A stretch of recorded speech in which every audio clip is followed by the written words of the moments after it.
I'm Aylin. Hi, I'm Norm. And this is Real People, Real Stories, where you'll hear about real stories from real people just like us, just like you, and everybody will have a chance to tell their story. So, we're very excited about today's podcast. It's a topic that we feel very qualified to talk in. 100%. Overqualified, actually. Overqualified. And the topic of today is life begins at 40. So for those of you that haven't yet turned 40, this is some vital information for you that you can use in preparation for getting there. And for those of you that are at 40 and above, hopefully it rings a bell for you and gives you something to think about and understand yourself a little bit better. 100%. So, okay, we've got 7 points, right? We've got 7 points. Do you want to start or do you want me to start? What do you want to do? You can start. I'll start. Okay. Our first point is forgive and forget in order to move forward without baggage.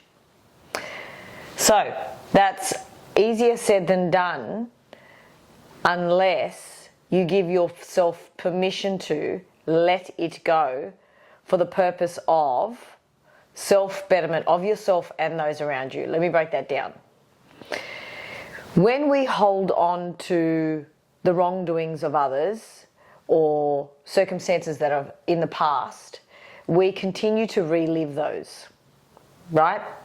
So if somebody's done wrong by you and you hold on to that going forward into the future, all you're doing is you're repeating that situation, that trauma, whatever it was, on the daily every time you remember it.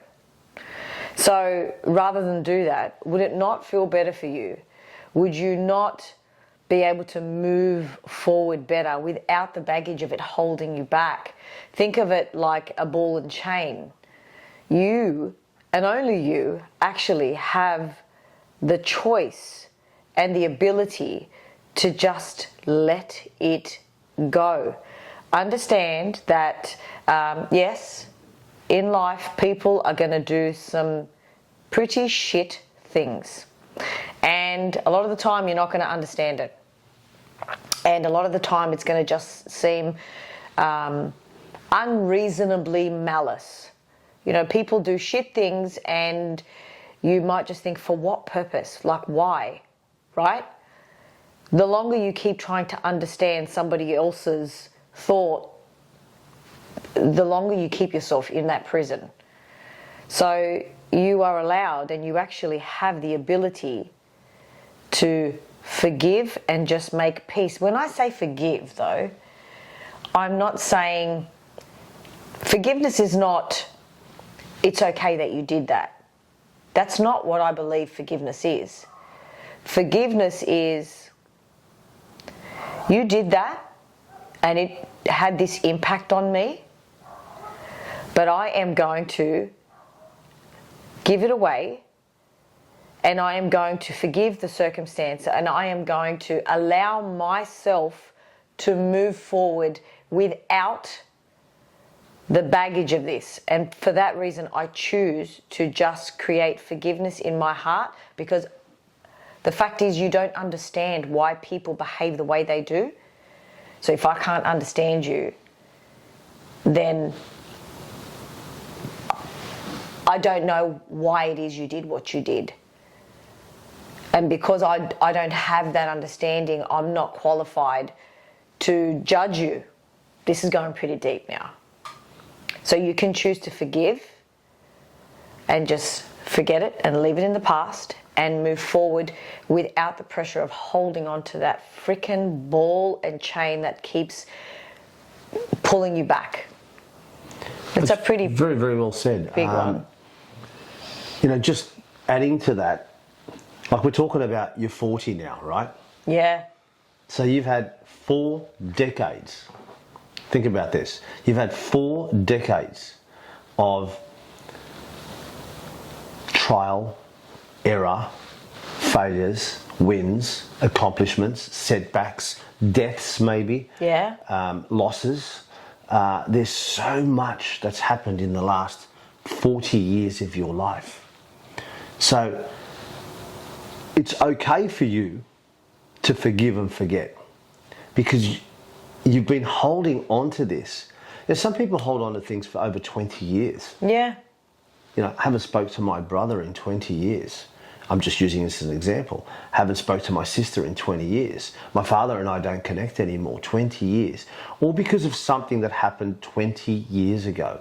And you haven't allowed yourself the communication and the strength, maybe, to resolve it. We're not saying that you're going to be, it's going to be rosy again, but do you want to clear that baggage sometimes? And this is 40 years. Let's clarify that. Right? 40 years now. I'm thinking different. Let's clarify that. So we're not saying that forgive and forget and have people in your life that keep treating you like shit. No, definitely not. We're not saying that. We're saying forgive and forget for the peace in your heart. For yourself. Exactly. For the peace in your heart, so that you can move forward in your life without the baggage. You can forgive and forget and still create boundaries. 100%. Yeah, there's no doubt. Yeah. I think that's well said. The next point. The next point is, you want to say it? You're there. You're there. You're doing well today. So keep going. All right. I'm a really big one for this. Journal your thoughts. So why I think it's really important to journal your thoughts is because thoughts actually don't belong to you. They don't belong to us, right? They're just passing by, just like traffic, and it's gone, and it's gone. But some thoughts can come to you at the most random times, and if you don't grab them real quick and write them down, they're gone forever, right? This is me personally, what I do. I have notes going back to 2018 on my phone. So if I get a thought that I think is powerful or interesting or full of wonder, I'll write it down, and then I'll go back to it and I'll add to it, or I'll elaborate, or it'll start a conversation in my mind. And there's some amazing things that have come from just a single thought, right? Well, creativity starts there, doesn't it? Yeah. And there's something big about writing something down than just thinking about it. Going back to that note and going, oh, okay, I had that thought, I've done nothing about it. Okay, well, I've written that same thought again. So sometimes it's happened to me where I've written the same thought 3 times. I think, well, it's time to action this thought. So some of the biggest decisions of my life have come from writing things down, or placing, a Post-it note on the side of my bedside table to look at every morning and go, okay, that's what drives me. That's a really good idea. That's where I want to get to. Tell us more about that. That's where I want to get to. I mean, I think I spoke about this in one of my podcasts once before about, when I wanted to buy an investment property or a holiday unit years ago, and I remember taking a brochure off a real estate agent, and it was exactly the unit I wanted, but not in that area. And I put that brochure beside my bedside table, and I used to put my chamomile tea on that every single night. So when I went to bed, I seen that brochure and I'd go, okay, I mean, that's where I want to get to. Yeah. How can I get there? I wake up in the morning, that's what I want to get. That's what I want to get. And then when I used to journal, I used to write down, how it would look and how would I get there. And, writing the thoughts, my journey. How am I going to get to this? How much do I need to save? Where do I need to get to? What do I have to sacrifice to be able to get to this dream? It's not easy. Like, it took sweat, blood and tears to get, a deposit together and whatever I needed to do to get me to that. So the importance of journaling, the importance of writing something down and going back to your notes. Yeah. It's like, okay. It's like revisiting your thoughts. Revisiting your thoughts. Well said. Yeah, revisiting your thoughts. So very, very important to write down your thoughts. Spend some time. When you get in bed, the first thing you do is scroll on your phone. Maybe drop the phone down, get yourself a pen and paper, and just sit in your bed for the first 5 minutes and just write a few things down, whatever comes to your head, whatever setting that you have there. Could be a sad setting, write it. Could be a good setting, write it. Whatever setting it is, write it. because I think, you know, expressing it that way can bring it to reality if it's a goal. And I think, to be honest with you, we're slowly losing the art of putting pen to paper. Oh, definitely. And it's very sad. It's gone. We don't think anymore. So I think it should definitely be putting pen to paper, using your hand to write.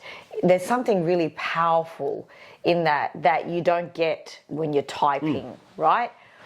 So I think it's important to actually put pen to paper for these thoughts, because when you physically write it down, that thought all of a sudden becomes real. You've personally written it down. You've made it. You've brought it to life, right? Just try it. Try it for a month. It's in your own handwriting. Yeah, so... Try it for a month. I think so. Next topic, we're going to move on. Let's move on. It's making a mini upskill list.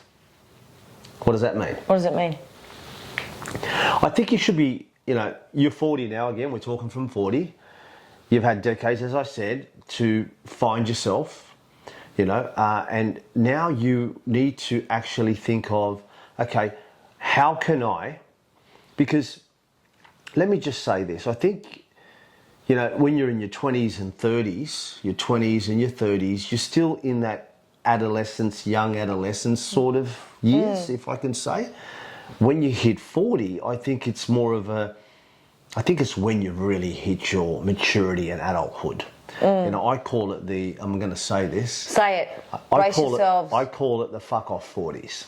That's in all due respect to everyone. Explain it. Now, Explain it. What I mean is, you know, your thoughts don't matter to me anymore. What you think of me, who I am, the things that used to stress me out, people's, you know, judgment, anything of that sort now, it's just out the door. You know, I've had decades to deal with this. I've had decades to find myself. I've had decades to self-engineer, self-work, you know, look more on the inside than the outside. Self-discover. Like at 40, you're just sort of set in your way. It's just different. You're different, you know. That's why I said I call it the F off 40s, because I just one day sitting there and I said to Aylin, you know what? It's the F off 40s. That's when I turned 40. I started to think different, feel different as a man, you know. I started to think, okay, well, you know, again, it's not about how much I have or who you are or how big your wallet is or anything like that. It's about how big you are inside, you know, because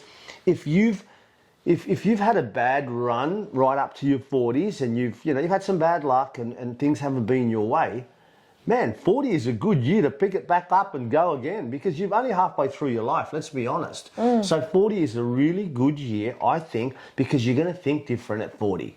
You're going to be a little bit more wiser. Your thoughts are going to be a bit more calculated. You're going to have a little bit more time to actually sit back, reflect.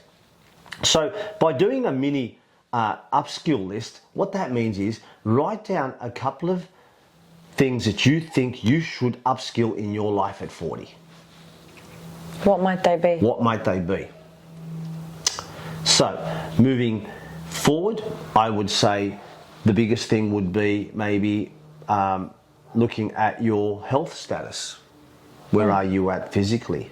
Where are you at mentally? How can I upskill that? You know, a mini upskill. Don't want to add so many things that it's undoable, right? So we want to add things like, how am I eating? Just upskill yourself. Sleeping? Learn how to cook better, right? That's an upskill, right? Maybe learn how to move your body better, right? That's upskilling yourself, correct?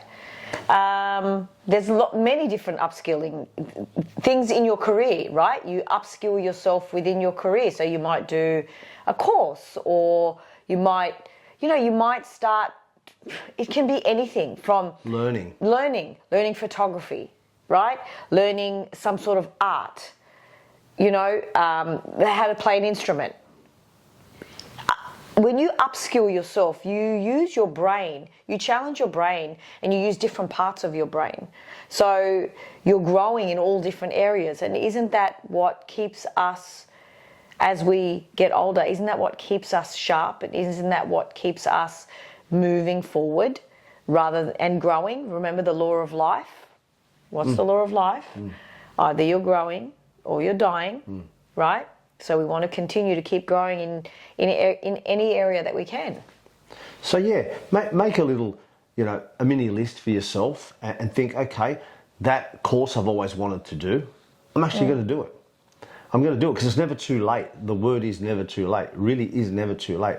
At 40, if you can upskill yourself to 50, how amazing are you going to be at 50? If you upskill yourself at 50, how amazing are you going to be at 60? And the list just goes on. It just continues to go on. The list goes on. But if you get to 40 and just be content where you are and, this is who I am now. I'm 40 years old and, I've heard people call themselves old at 40. And I just look at them and say, man, that word is taboo. How could you even say that at 40 years old? At 40 years old, your life should be just beginning. You should be seeing life through your lens a little bit different now. Yeah, your lens should be like, oh yeah, I can see things a lot more better now. Most of us at 40 could have young families that are still growing. So, you have a lot of responsibility, you have a lot of little stress, and when you can start to learn even how massive to stress. live with it. Yeah. I remember them at 40. That was nearly 12 years ago for me, and I was like on fire. I was on fire at 40. I was, in my optimum. I started training harder. I started thinking better. I started investing. I started, making decisions that I would never have thought of in my 30s or 20s. No chance. I think, to be honest with you, when you turn 40, it's like you get the permission, you give yourself the permission to step into a true version of yourself. For me anyway, before I turned 40, I did not know how to create boundaries. I did not know how to use my voice. I was the first popcorn to pop. What I mean by that is, I'll do it, I'll do everything. I was the one to always, put my hand up for everything, whether it suited me or not, right? I was just seeking that acceptance from other people. And then when I turned 40, I decided, you know what? I don't need that anymore. I accept myself for who I am, and I gave myself the permission to be who I am. And if other people don't like me, then tough shit. I don't need to have other people like me. What's really important is that you like you. Imagine you go to bed at night and you're living your life by other people's rules, by other people's standards. Then you're no longer living your life, you're living their life, right? So when you get to 40, it's like you get this permission to live your life by your standards, by your rules, by your values, by your perspective. And that's when you truly step into you and you start to create a version of you that is just, it's unique. It's unique because you're no longer other people. You're truly on that journey of self-discovery, and you're starting to show that out into the world. And you might find when you get to 40 and on, that people start to really connect with you, and you will find that people start to drop off, okay? That's meant to happen, so don't freak out, okay? Because you are subconsciously really acknowledging who you truly are and starting to not be as connected to the people that don't align with you anymore. So let that happen. Allow that to happen and continue to step into the truest version of you. And what you're going to find is your vibe is then going to create your tribe, and people that are truly aligned with you will resonate to you. Well, at 40, speaking about myself, I had a full transition, because I went into self-development, self-work, self-growth, inner self-growth. And a lot of my friends who I dearly love, couldn't really understand that. They all, they were all telling me, like, Norm, you've changed. And they couldn't accept, well, maybe they accepted it, but they just couldn't understand where I was going. Like, that's just not like you, Norm. Like, you've gone the other way, and what does the other way mean? It doesn't mean that I'm not Norm. It just means that I'm just a different person right now, and I've really worked on my inner self to find me and who I am. And if you're happy to stay living the life you're living and you're content the way you are at 40, well, no, I wanted a little bit more. I want a little bit more growth. Does that make me better than you? No, it doesn't. Does it make you better than me? No, it doesn't. But you know what that makes? You, as a good friend, or your good friend should understand and should clap for your growth. They should see your growth as, oh, you know what? He is different, but okay, that's his journey and that's where he is, and they need to accept this. And if they don't, unfortunately, they will distance anyway. It just happens, and it's happened to me. And for a while, my friends gave me the name the Phantom. And they joke about it. And I said to them one day, "What's the Phantom mean?" They said, "You just disappeared like the Phantom." And I said, "No, I never ever disappeared.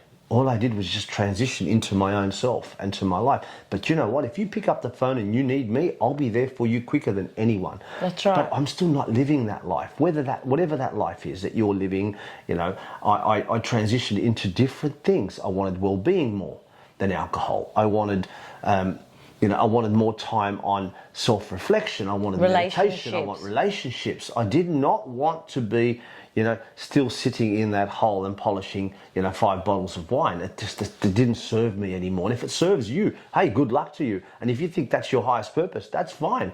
But for me, no. And when you start to learn to create these boundaries and tell people, hey, I'm done, in a nice way, don't judge them, just move towards your path. Wow. 40 starts to become amazing. 45 is even better, and 50 is better. And this is the way it is. So I just went on a bit of a rant. I like that. This is what we do. We go on tangents, and I don't mind it, actually. So next one. Okay, so the next one is choose your obsessions wisely. Now, I've heard people say that, you shouldn't obsess over goals. I personally respectfully disagree. And however, a caveat to this is that it's very important to choose your obsessions wisely. When we're talking about obsessions, what we're saying is in order to truly succeed in something that's very meaningful to you, there's going to need to be a level of obsession, right? I found that to be true in my life. For example, some have called me obsessed over fitness or training or success in my physical performance. I've been called obsessed before. But I look at myself now and I feel like I am quite successful in my physical self. I look at others in my cohort. I'm almost 50 now, and I feel like I'm right up there, and I feel like I've succeeded at being the best I can be for where I'm at in my life right now.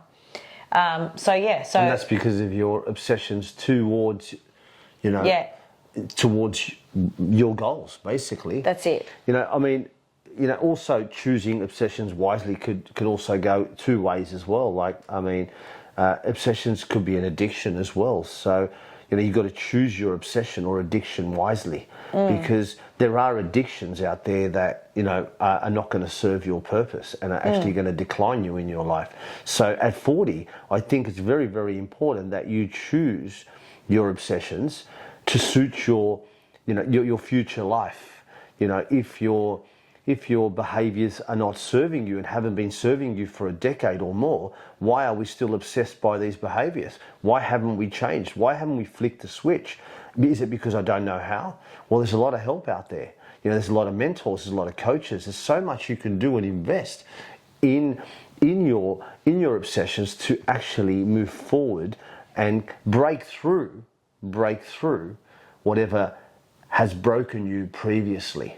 And that's a very, very powerful thing. I think it's very, very important that, if I've been doing some sort of behaviour for such a long time and I find that all it's done is dug me into a grave, well, you know what? It's never too late at 40 to go, I can see it now. 40 years of this, or 20 years of this, or 5 years of this, no more. So choose your obsessions wisely. Very, very important. So the next point we've touched on already, so it's going to be a very short one, and that is to focus on your physical and mental well-being. That in itself is very self-explanatory. And how I think is a good structure is to choose some pocket each day to focus on your physical and mental well-being. And I think they fit hand in hand, because in order to focus on your physical self, you're using your mental self to get you there, or to do the thing, to step into discomfort when it comes to working on your physical self. So I think it's really important to choose and allocate and schedule in pockets of your day to work on both. I'm going to use an example. I met a very quick story. I picked up a card from a coffee shop or a coffee van locally to our centre, and I needed a service, and I rang the person. He came out and we met, and he was about, he's 40. And I met him, and I seen this man, and I seen so much potential in this man, and I seen him sort of limping a little bit, walking uncomfortably. Being a movement coach, I'm very big on awareness on the body and how it moves and how you should walk and your posture and all this. And we got talking, He done his service, and I was very, very impressed with his work. I was impressed with his attitude, his professionalism.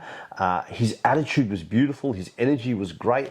And I asked him a couple of questions. I said to him, mate, can I ask you a question? Are you training at all? And he said, no, I'm not. I've got bad knees. I've got bad hips. My flexibility's gone. I used to be a martial artist, but now, he basically just telling me how much he was giving up, because he's got to 40 and everything's breaking down on him. And after a little bit of a deeper conversation, we decided to start. He decided to start training with me. Going forward, we just addressed mobility, flexibility, and we addressed things that the human body needs at 40. I didn't get him lifting heavy weight or smacking him around from area to area and breaking him. I was more nurturing and building him. This man today, probably a year down the track, is on fire. He's not the man I met 1 year ago. Why? Why have I brought this up? And I have this, maybe one day this man can sit on this podcast and express this. All he did was change his physical and mental state. Why? He found the right mentor that he was inspired by and put trust in that mentor. And today, he's not only physically looking different, walking better, feeling better, his home life is better, his business has gone skyrocket, because now he believes in himself, believes in his mental state, and now he's moving on to the next stage. He actually wants to build more muscle, and now he's working closely with Aylin. Now, why I say this is that everything is possible. Everything is possible. Don't put a number on your age and go, I'm 40 now, I can't do this anymore. I'm 50 now, I can't do this anymore. So your physical and mental state is everything to project forward.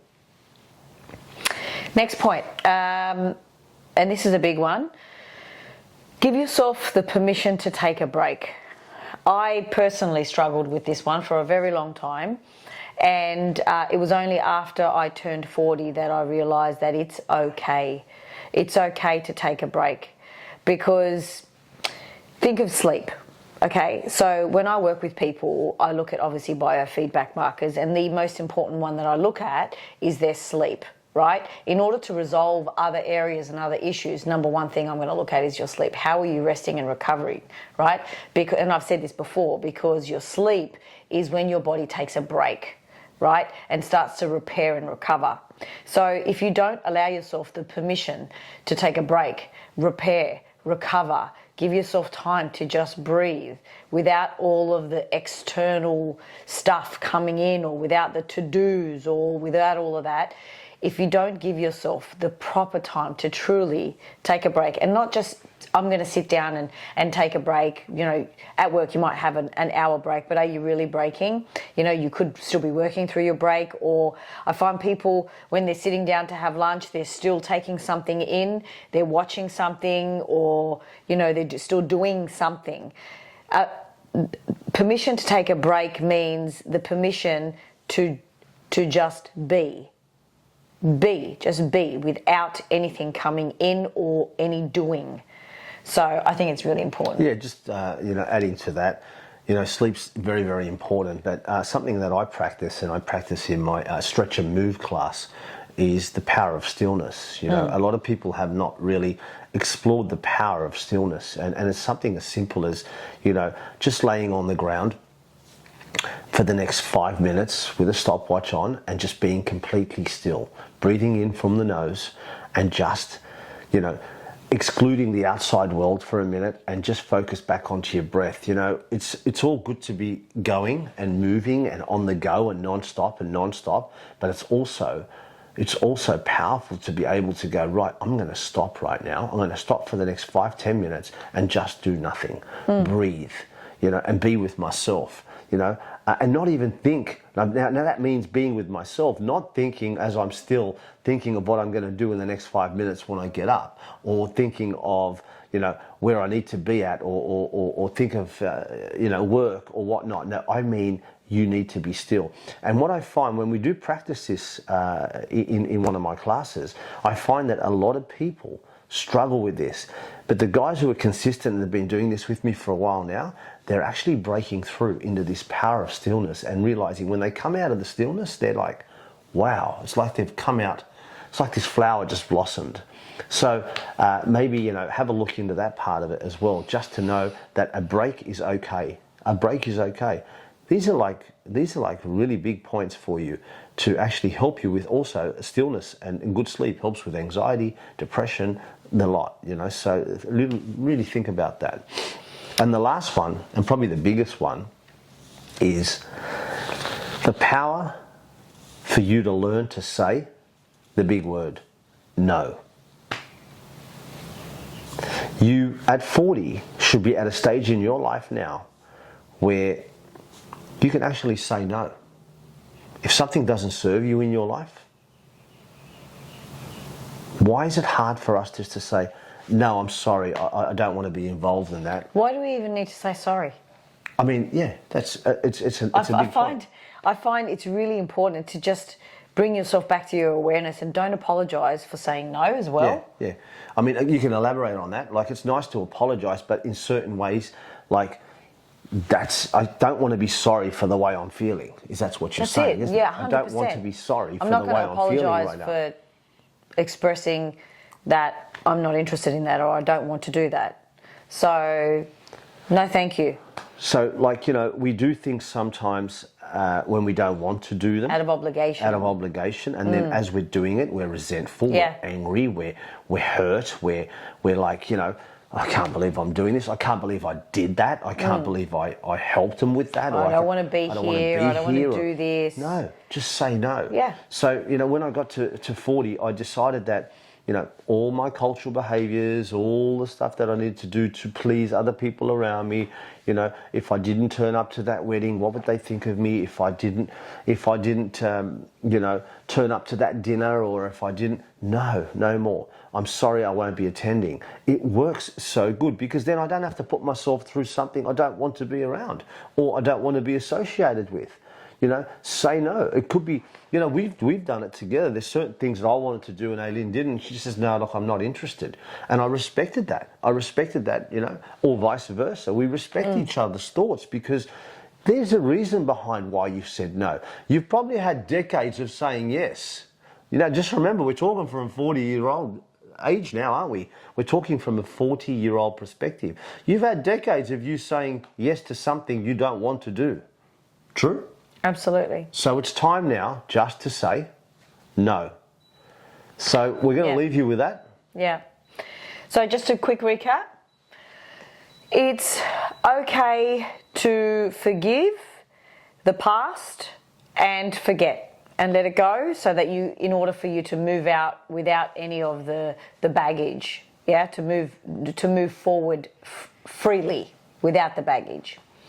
Journaling your thoughts. Write your thoughts down, because they don't belong to you. The thoughts are just passing. You don't actually own them until you actually put pen to paper and make them real. Okay? A mini list. Create a mini upskill list. Something small that you will actually action. A list is just words until the list is actioned. So it's really important to action your list. Choose your obsessions wisely. Be really thoughtful about the things that you're going to invest your obsessive time into, and make sure that these things are worthy of your valuable time, right? Focus on your physical and mental well-being. That is very, very important. Schedule in block out a certain amount of time in your day to work on your physical and mental self, and make that an absolute non-negotiable. Nothing else is more important than that. Give yourself the permission to take a break. It's okay to take a break. It's okay to rest. In actual fact, it's necessary to rest in order for you to build yourself back up, so that you can regain momentum and work at your best capacity, right? And be at your best capacity for yourself. And finally, learn the power of no. No is a very powerful word, especially when you allow yourself to use that word unapologetically, yet respectfully. I hope you took a little bit from this, or a lot from this, because our job is to empower you. Our job is to make you feel like, possibilities are endless, make you feel that it doesn't matter what age you're at. If you're still in your 20s now listening to this, or in your 30s, you can look forward to what's coming in your 40s. And we're giving you insight tips of this. So, and if you're in your 40s right now and you're stuck and you think, hey, this is the beginning, let's go. And it is. So get out there, get it done. Appreciate you spending time with us today again. Peace. Hug you all. Thank you so much. Appreciate you, and we look forward to seeing you on the next podcast. Please help us reach other people just like you by liking, subscribing, and most importantly, sharing this to other people, so that they can receive the same value that you have. So Norm and I are fully collaborating for the first time ever on a life performance program. And the life performance program is called Project You, The Return. So in essence, this Project You, The Return, is the return to your true best self. So before all of the obligations and all of, responsibilities overcame you and overtook you, and now you might be in a state in your life where you feel like you're a little bit lost and you really want to return to your best ever self. This is the program that we have created. We're fully collaborating on this. It includes all of your nutrition, masterminds, nutrition coaching, life performance coachings. These are facilitated via a live group Zoom. So it's something we're really, really excited to bring to you. The most powerful thing about this is that, everybody that's going to be in that circle is basically the people you want to be around if you want change. Yeah. Because the only people that are going to be in this circle are people who are willing to put the work in, willing to discover themselves again, and willing to see significant physical, mental growth. So, and that's what we're all about. We're all about uplifting you and making you feel like you're worth it. So if you're interested in that, message us or contact us, and we will be in touch and tell you a lot more about the program. So, yeah. Thanks again. Thank you.